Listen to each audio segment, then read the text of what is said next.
어제는 6.25 전쟁 정전 70주년이자 북한에서 미국 하와이로 옮겨졌던 참전용사 7번의 유해가 고국의 품으로 돌아온 뜻깊은 날이었습니다. 그러나 민주당은 호국 영령들의 고귀한 희생과 헌신을 기억해야 하는 날마저 거짓된 평화를 외쳐대고 있었습니다.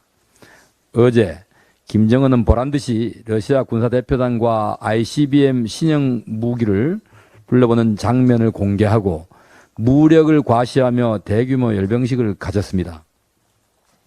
그런데도 민주당은 국민은 휴전이 아니라 종전을 원한다며 한반도 평화구축 촉구 결의안을 8월 중에 통과시키겠다고 합니다. 70년이 지난 지금까지도 여전히 북한의 무력 도발이 현재 진행형임에도 불구하고 민주당의 더러운 평화론에 5천만 국민의 안위와 국가의 안보가 위협받고 있습니다. 민주당의 더러운 평화론은 나라를 팔아먹은 이완용류의 평화론이 아닐 수가 없습니다. 국가의 안보 근간을 뒤흔드는 사건은 이뿐만이 아닙니다. 국회 국방위 소속 민주당 30의원의 전직 보좌관은 자신의 직위를 이용해 3년간 참수부대 장비 현황, 각종 무기 보유 수량 등 군사기밀 700여 건을 수집하고 그중 일부를 유출한 혐의로 국정원의 내사를 받고 있습니다. 내사 사실이 드러나 해고된 이후에도 해당 보좌관은 국정원을 피감기관으로 둔 정보위원회 소속 윤건영 의원실에 5급 비서로 지원했다고 알려지고 있습니다. 해외에서 북한 인사를 접촉하고 북한의 암호문을 보고해 국가보안법 위반 의혹을 받는 윤미향 의원의 전직 보좌관에 이어 두 번째입니다. 지난 5월 민노총 전직 간부 4명의 사무실과 주거지 등에서 발견된 90건의 북한 지령문에는 반촛불 시위, 서명운동과 같은 항의 투쟁을 전개하고 대정부 투쟁을 선동하는 내용까지 적혀 있었습니다.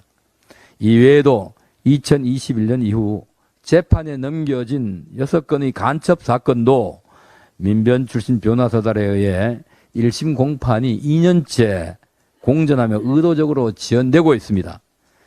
정전협정을 맺은 지 70년이 지난 오늘날에도 북한에 의한 위협과 공포는 민노총뿐만 아니라 교육계, 정치계까지 잠식하며 암세포처럼 대한민국 곳곳에 퍼져 있습니다. 이런 와중에 평화를 말하며 종전을 언급하는 것이야말로 전쟁을 야기하는 반국가적인 행태입니다. 제1거대 야당이 윤석열 대통령의 우크라이나 행위에 대해 안보 위기를 자초한다며 되레 전쟁을 일으킨 러시아를 옹호하고 전직 대통령은 중국의 항미 원조 전쟁 시선을 그대로 답습하고 있는 지금의 대한민국을 승국선연들이 보신다면 뭐라고 말씀하시겠습니까? 국민의 안전과 국가의 안보까지 정쟁으로 삼아 대한민국을 절벽 끝으로 몰아세우지 마십시오. 이재명 대표가 그토록 주장하는 평화가 안보가 되고 평화가 곧 경제가 되는 이상적인 시대는 강한 국방력과 올곧은 안보의식이 바탕이 된 나라에서나 가능한 일입니다. 민주당이 고개를 숙여야 할 상대는 북한이 아니라 비로소 자유대한민국을 지켜낸 순국선열들임을 깨달아 주시기를 촉구합니다. 이상입니다.